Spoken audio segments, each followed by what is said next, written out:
clear? Okay. So we continue today. We did chapter 1 in 3 classes. Amazing. Now we're going to go into chapter 2. Just a brief overview. We gave 4 reasons of the novelty that Hasidic teachings brought to the world that was necessary. We brought about the historical idea of in times of Baal Shem Tov and how difficult times were and how simple people were disenfranchised from Judaism. And therefore there was a spirit of unconsciousness that needed to be a reawakening. That's what Hasidic teachings brings. Then we explained that going beyond the letter of the law, Hasidic teachings brought, in other words, not just fulfilling what is required of us. Thirdly, we explained the idea of changing your nature, not your negative nature, but the very fact that it is your nature, that itself needs to be changed. And lastly, what we spoke about yesterday was that Hasidic teachings was something unique in that even people who don't have a lofty soul can have a knowledge of the divine wisdom, can know God. And as we went to explain at great length. Now, can I ask you, which one do you think is more the truth? Or more valuable or more important, or which is more essential? After all, what we're learning over here is on the essence of Hasidus, that which is the essence. So the answer is, well, all 4 are invaluable. All 4 are important, but none of them really describe the essence of what Hasidus is. Because the truth is, something that is of essence is ultimately, in a way, beyond the script. Let me explain. I'm sure we all know the story, and if not, I'll tell you for the first time, and for those who've heard it, it's a reminder. And the story of the Alter Rebbe, when he had his grandson, the Tzemach Tzedek, I don't know if he was 3 years old or something like that, on his knee, and he asked him in Yiddish, "Vu is Zaidi? Where is Zaidi? Where's grandfather?" Now, imagine you're holding your grandchild on your lap, and he asks, "Where's Zaidi?" So he points, says, "No, that's Zaidi's beard." And he points, "No, that's his forehead." 3-year-old boy thinks Tzemach Tzedek, he became a Rebbe afterwards, 3rd Rebbe, jumps off his lap, goes to the door, opens the door, and as he said, like, "Zaidi," his grandfather turns, says, there's Zaidi. When he turned, what turned? What of him moved? Him. What's him? His forehead? His beard? No, the essence. When I say you, what does that mean, you? Who's you? Who are you? You kind one? You smart one? You wise one? You adorable one? Is adorable you? Or you can be adorable. But you know what? You can also be nasty. You wise one? Well, you can also be, right? So does you describe you? It's a description, but it's not the essence of you. It's the way you stand in a certain moment, how you are reflecting something of you, but it's not the core essence of you.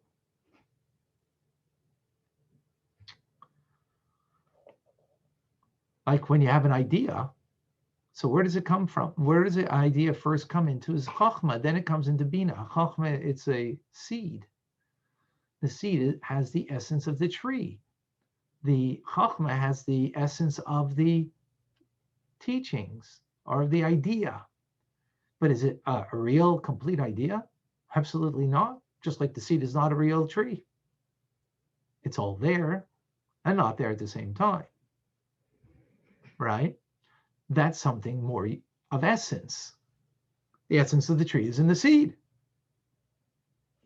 Is that making sense? Yeah. So it needs to be developed further, and that's bina. Bina is binyan, to build the idea out.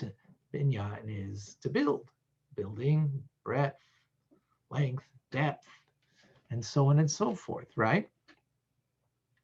So when we gave these 4 explanations previously, the 4 explanations were like branches of the tree, but not the essence. They come from, for the Bina understanding of an idea, it has to relate back to the essence of the idea. Otherwise, it's not the same idea. The branch has to branch from the tree, right? Can't branch from, from the bush. It's got to branch from its own tree, right? It's got to be a branch of it, connected to its essence. Is the branch the essence? No. So the same thing is when I act kind, is that the essence of me? The essence of me kindness? Or that's an aspect of me, a quality. That's not essential. I mean, it might be essential value, but it's not an essential reality of me. I might not always be kind. Right? So then it means it's not always essence, means it's essentially there. Right? So with that, let's read inside, and hopefully this will be clear.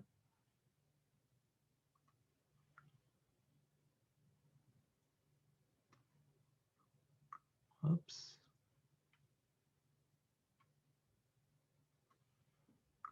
Oh, okay, hold on, sorry.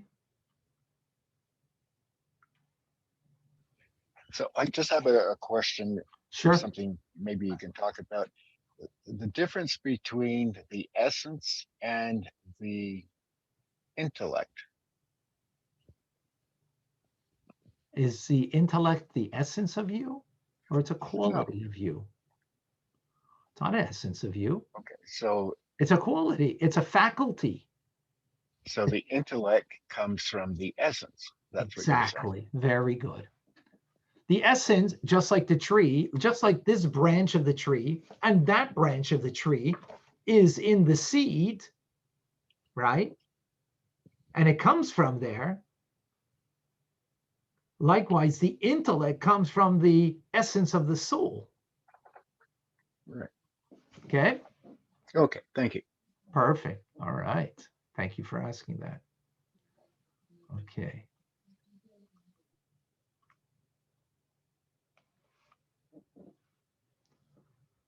Okay, you see it in front of you. It is self-evident, for reasons which will later be explained, that Hasidus is one central point. It is singular and indivisible core, which is not a composite of various particular ideas. Now, since all of the distinctive qualities mentioned in the preceding definitions, right, and also in numerous other explanations, are different, one must conclude that these qualities do not define and capture the essential nature of the teachings of Hasidus. The fundamental nature of Hasidus is a quintessential point. It's that seed, which is completely abstracted and removed from any particular ideas. Why is it abstracted? Because if it's concrete, then it's a particularized thing. Then it's, like if it's a particular quality of my soul, kindness, intelligence, wisdom, then that's not abstracted. It's got now quality. It's got parameters. It's got definition. But no, the essence has to be a quintessential point, which is completely abstract and removed from any particular ideas. However, it is by virtue of this quintessential point that all of the above mentioned special qualities exist and are derived, meaning like there are branches of the tree. Is that clear? Rabbi, I have a question. Go ahead, David. Because here it's talking about we cannot, it's an abstract and removed from any particular ideas. No, that's what it says. Mm-hmm. But what about the three main, I don't know, talking about the Hasidus of the Baal Shem Tov, he was saying the roots of everything is the love of God, the love of Israel, and the love of Torah. And those are very specific points, no? So what is the mimer talking about? Well, this will become more evident when we through the learning. Excellent question. Excellent. It'll become more evident. Okay. All right.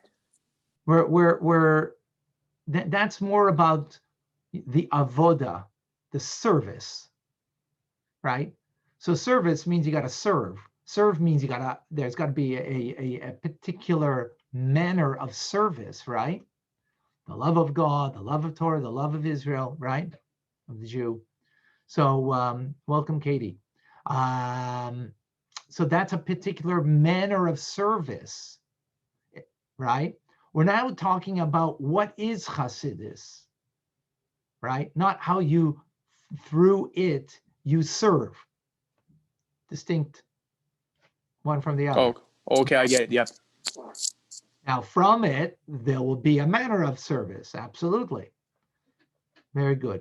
Okay, so this quintessential point of Hasidus, as discussed earlier in the Maimer, okay, Brian, is the effusion.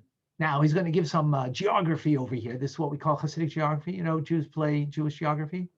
Oh, you're from Colorado? Oh, do you know my Aunt Bessie in Colorado, Rena? Well, you don't, because I don't have one there, but that's Jewish geography. I was just playing along with you. All right. So what is Hasidus? It's an effusion of a new light. We'll get into concept why the metaphor of a light. From the innermost level of Keser, crown. What does that mean? Right? And yet higher, an effusion of the innermost level of Atik. Atik is two dimensions in the crown. Atik is the higher one itself, which is the level of the Ein Sof, the infinite, that is found in Radlo. Resh is Lo Yisyada, the head of the beginning that is not known. I'm sure that's helped you a lot. It's like, hey, you, who you? What do you mean, who you? Kind one? Well, that's not you. That's a part of you, but that's not the essence of you. So you're going to stick with you. Hey, you, soul, kind soul, wise soul? Oh, no, that's not the essence of you anymore, right? Soul is neshama. And what's the neshama? Oh, it's a part of God. The fact that you give definition and parameters to it is in itself no longer the essence of it. It's a quality. Adjectives are qualities. Is that clear? Makes sense. Let's take apart, though, this idea, okay? So it says a new light. So first of all, they in Hasidus, we use the metaphor of light. What is the metaphor of light? Well, light is more of a spiritual nature, right? It's free of limitations of matter.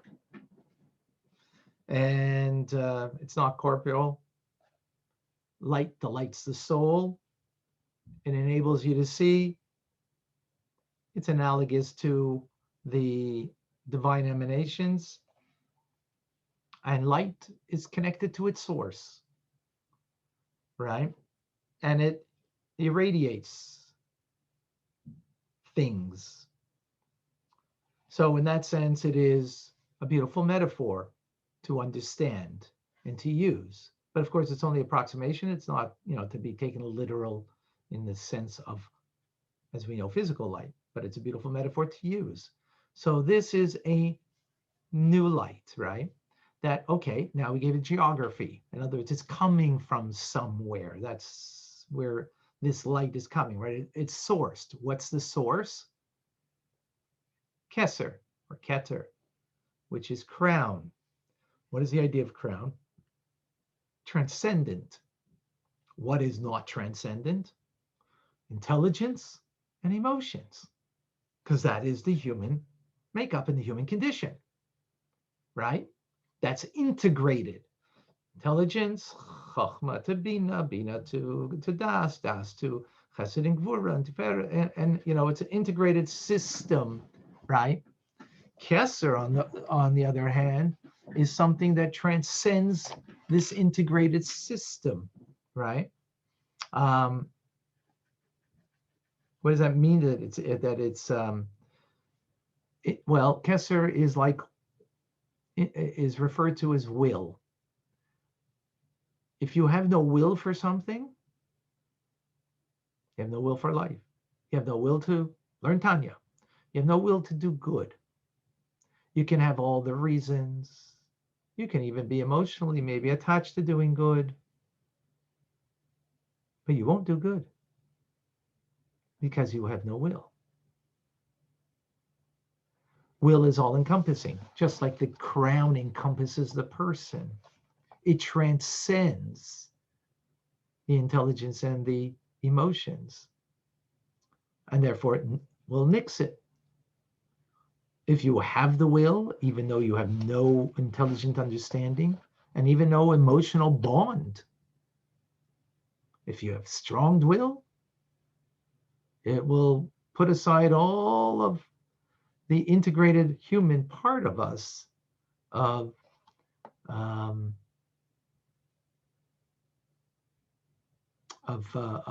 intelligence and emotions. Furthermore, will is the first sign of my soul and interplay of my soul. Beyond intelligence, the fact that I will for something reveals the first thing of my soul. I desire. Desire doesn't have to be intelligent. Doesn't have to be emotionally, passionately based. It is the first thing that reveals. That's why the word will in Hebrew is ratzon. Ratzon comes from the word ratz. Ratz means to run. It's the first movement, the first run towards something of the person. But the will and the motivation may not be from a holy place, and it may We're not be not addressing that. We're addressing the concept of what is will, right? To understand what is, we're talking here in a divine manner, right? Because we want to understand. You're correct, but that's not the context here. The context is to understand Hasidus comes from this divine level called Keter, Keser, crown. I'm explaining what that is. Now, when we understand it in ourselves, so we understand it's a very lofty, transcendent level in the divine.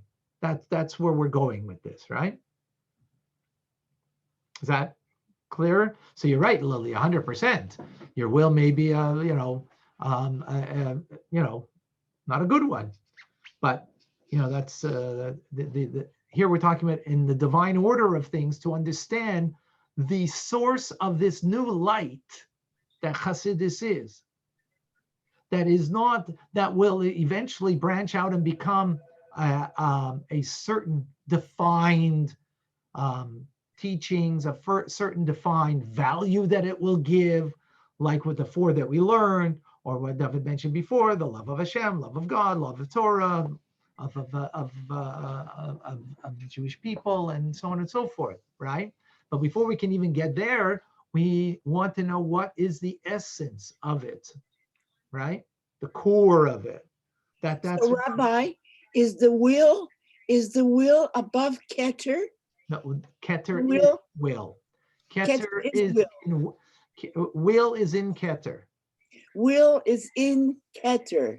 It's not the entire Keter. It's No, just I'll explain in a moment how not. So what is Torah and mitzvot? Do they go to Keter or do they never go to Keter? Of course, because they're the divine will. Okay, very good. Divine will. But it's transcendent, so how can it go there? You can if you're I know, special quality. because Torah ultimately is transcendent of. Okay, Right? thank you. It funnels through divine wisdom, so there's a wisdom that God brought it down that we can understand it Thank too. you. Thank But you. its root source is beyond, is transcendent of it. Okay. Right. Thank you. Thank you. Yeah. Sure. So, now, just as the will is the first expression of my soul, of the essence of me, right? The first movement that I want something, desire something, a will for something, right? There's a natural will before, beyond intelligence. So, for example, the will to live is not an intelligent thing. It's beyond that. As you see, when a child has desire to live, right? Is it because they understand the value of life, or they have a feeling towards how good life is? Not at all. It's transcendent. That's Kesser. Now, Kesser, crown, also means it's an interface. It's interfacing between the Ein Sof, the limitlessness of God, and then, as I call it, there's God. God has a last name. You know what it is? Godliness. We always only had first names. Napoleon imposed family names, right? Like, if your name was Yankel and you had blonde hair 300 years ago, you know what your name was? Yankel the Geller. That's how he got the name Geller, last name, because he was blonde. Gel means blonde. Or Yankel the Reuter, Yankel the Red. Reuter, another last name. Red hair. You're Yankel the Schwarze. Schwarze means black, because you had black hair. So your name became Schwartz. Or Yankel the Weisse, wise, or Weiss, because you had white hair. That's how the last names came, but that's not what there was 300 years ago and before. You were called by your hair, you're called Yankel, Schmerel's Yankel, because your father was Schmerel, so you were Schmerel's Yankel, right? Only first names. So God only had a first name all the time, God. Then came Chassidus and gave us godliness, his last name. What is the godliness? Something that we can, God is God, beyond, he's infinite, Ein Sof, right? But then there's something that is godliness that I have accessibility to, I have some kind of range to, I can have an understanding. What's that? Oh, divine wisdom. Oh, divine kindness. Chesed, Gvur, Tver, 10 divine attributes. That's godliness, right? How do you get from God to godliness? Like God, you know what you need? Or what God introduced or brought? It's called Kesser. Kesser is the interface, the intermediary between Ein Sof and the emanation of God, which is the 10 spheres in Atzilus. Kesser is the go-between between that which you cannot describe, that which is beyond any nondescript, totally God, and godliness that has now description. So you need that interface. That's the Kesser, the crown. The lower level of Kesser is actually divine will. The higher is Atik, which we mentioned over here, transcends, which is divine pleasure. I don't want to go into the details over here because it's not important over here. But those two serve as the interface, the crown between the two. This is where Chassidus comes from. The inner divine will of God, the inner divine pleasure, of the Almighty. And the Ein Sof, that which is absolute, infinite, beyond description, knowledge, comprehension, and so on. It reflects that. It is intermediary to bring that down, so to speak.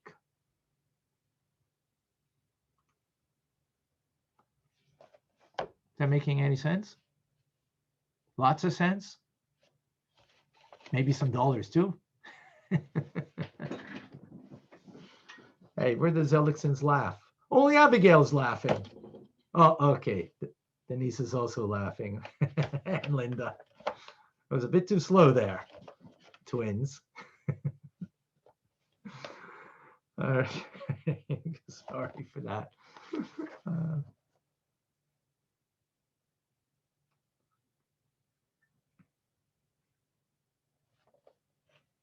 So, and in the innermost level of So- Radlo, yes. I just have a question. Can you strengthen your will? Yes. Good question.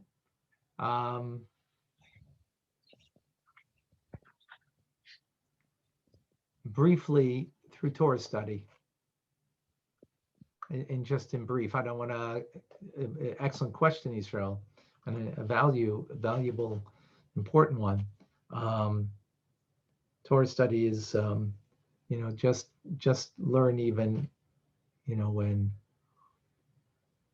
because it will, God's wisdom will seize your mind, so to speak, envelop and penetrate the mind that will be able to create a healthier will. It's not the only way. The other way is just absolute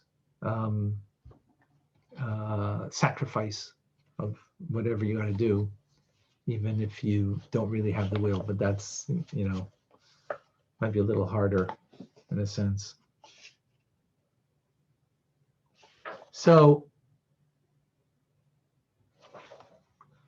and then we said the word radlo, Reish lo yisada. It is like the head that has no beginning, utterly beyond any kind of knowledge.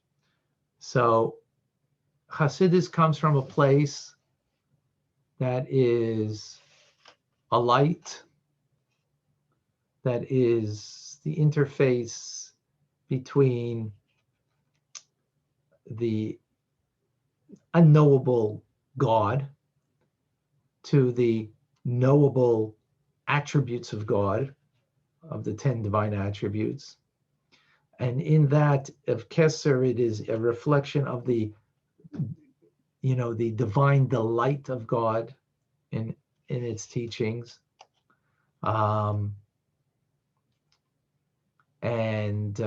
Ultimately reaching to the Ein Sof, that it is beyond any human comprehension, as God is not defined by any comprehension or by any intelligence, as he is the creator of it and not the limited by that which he creates. Now, to conclude in this paragraph, so let's just go back over here. So it follows, see on the screen, then that from this very idea, which was elaborated in the Mimer, that all of the distinctive qualities of Hasidus, which are explained in various places, are but ramifications of the quintessential point. For since Hasidus is the extension of the state of Ein Sof, it is self-understood that Ein Sof is the essence of Hasidus, and all other particular aspects are only ramifications and derivatives of it. So again, all of the qualities that we've explained, welcome Hannah for joining us. All of the qualities, and Katie also I see joined us. All of the qualities that we had mentioned are definitely qualities, but they're derivatives of the fact that this is the essence of the Ein Sof, that is beyond comprehension. It funnels through Kesser, which is the interface between that which is unknowable, and that which then is still unknowable because it transcends knowledge. It's the crown. Will is beyond, beyond reason, right? And then funnels into, of course, divine wisdom, that is a light that illuminates. So let's just make sure we have a clarity in this idea, and that is, again, we have a problem in the human condition, because in the human condition, everything about it is a description of, but it's never it. It's always about it, but not it. Let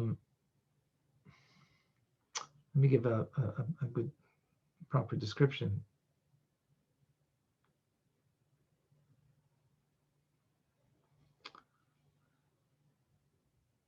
We relate to, when you see a person, so you see the look on the face, the expression on the face, the type of face, and the way the hair is. We're all relating to a quality of the person. That is our natural engagement with people and the world around us, which is, of course, that goes without saying, right? What we don't engage in simply or easily is in the core and essence of a person or of a thing that we engage in. Because, oh, this smells great, this looks delicious, but that's only a quality of it. That's not what it is, but that's how we relate to things. So today what we learned is that there's something called essence that's beyond my experiential engagement of it, and that we have to recognize that there is that dimension, first of all, in everything in creation, but in particular what we're talking about over here is understanding what is Hasidic teachings. So when you get to the essence of it, it's something that rises above a quality of it. Again, just like the human being. If you gave 100 descriptions about every one of you here, would that be your essence? No. First of all, because you can 101, 102. You can always add. What does that mean? It means it's not the real essence of your being. So for the Jew, for example, the essence of our being is you're a Jew. Not that you're a holy Jew. That's a quality holy. You're a Jew, period. Because that's the essence of your soul, is a Jewish soul. Not I'm a BIT Jew, a Benini and trading Jew. No, that's a quality of you. And what if tomorrow you're not a BIT? You became a tzaddik. Only because you became a tzaddik, right? So then who are you? So you're not a BIT. You're not this. You're not holy. Because that's not the quintessential essence of your being. I'm a Jew. Oh, tomorrow, whether I'm this kind of Jew, that kind of Jew, I'm still a Jew. That's, and does it saying a Jew describe anything? No. Does it have many ramifications? Yes. But that's the ramifications of it, right? Many, many ramifications. Just like we gave a lot of ramifications, derivatives of what the quintessential thing of Hasidus is. After that, then, but that's not it. Today we learn what it is. And that's why you Jew, right?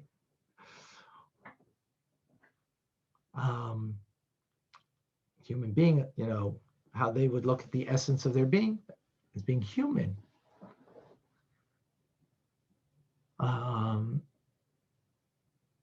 Is that clear? It's really important because now what we've added something in our understanding is that there's something called essence that's beyond how I perceive and how I would describe myself, another, or any experience. And when we are able to realize, and I'm going beyond what we're learning over here, that this idea of essence and revelation, or derivative, or ramification, the branch of, then that will give us such an insight in how to be able to deal with every situation in a more essential manner, rather than just the ramification of the matter, or the consequence of the matter, or or how it's just revealed on on what meets the eye kind of level. Any questions, folks? Very profound, says Linda. Yes, in current times especially. Current time. Rabbi, I wanted to make a question. Yes. So we've been saying that we cannot know somebody just by their name, no? Like that doesn't say anything about their essence. But and I understand the part when we say that if when did we say that? We said it in the beginning, no? When we started, we were talking of Basil Legoni, Hashem Tzevakois. Yeah. So I understand that when I say I'm kind, or I'm evil, or I'm lazy, or I am responsible, that might not be exactly the essence of who I am. Correct. Oops. What happened to David? In the middle of a sentence. Okay, hopefully he'll be back in a moment. We'll see. Anybody else? Comments, questions? Where is Atzilut in reference to essence? Where is? Atzilut. Atzilut is not essence, because that's emanation. That's godliness. That's where the 10 divine attributes. Okay. That's where the 10 divine attributes begin. But is Atzilut transcendent? No. No. No. Attributes is God's okay. intelligence, wisdom, God's kindness, chesed, gvura, tiferet, netzach, hod, yesod, malchus, right? Uh-huh. Those are already very defined ways of how God engages in creation. Okay. He good. engages with his kindness. He engages with his power, right? With Paro, he engaged with great might, right? With us feeding all of humanity, he engages with his kindness, so on and so forth, right? Those are manifestations, those are revelations, those are qualities. Rabbi, I think she's asking about Azilut as opposed to the Atzilut. world. Yeah, Atzilut is the first world. It's the emanation of God. It's not emanation means it's godliness, not God. But it's not transcendent as an emanation. Well, it's transcendent of the next worlds. It is, but it's not. Right. It's not essentially transcendent, because that's where the divine spheroids begin. Okay, very good. Thank you. Okay, I'll make a note of that. clear? Yeah. Okay. Any other questions before we wrap up? Well, we did a whole chapter 2 today. All right, it looks like David got knocked out for the second round. But be back. We will continue. Wishing everybody a wonderful day. Thank you so much. Thank you. Thank you, Rabbi. Be well. Thank All the you. best. Thank Bye-bye. you so much. Thank you. God bless you.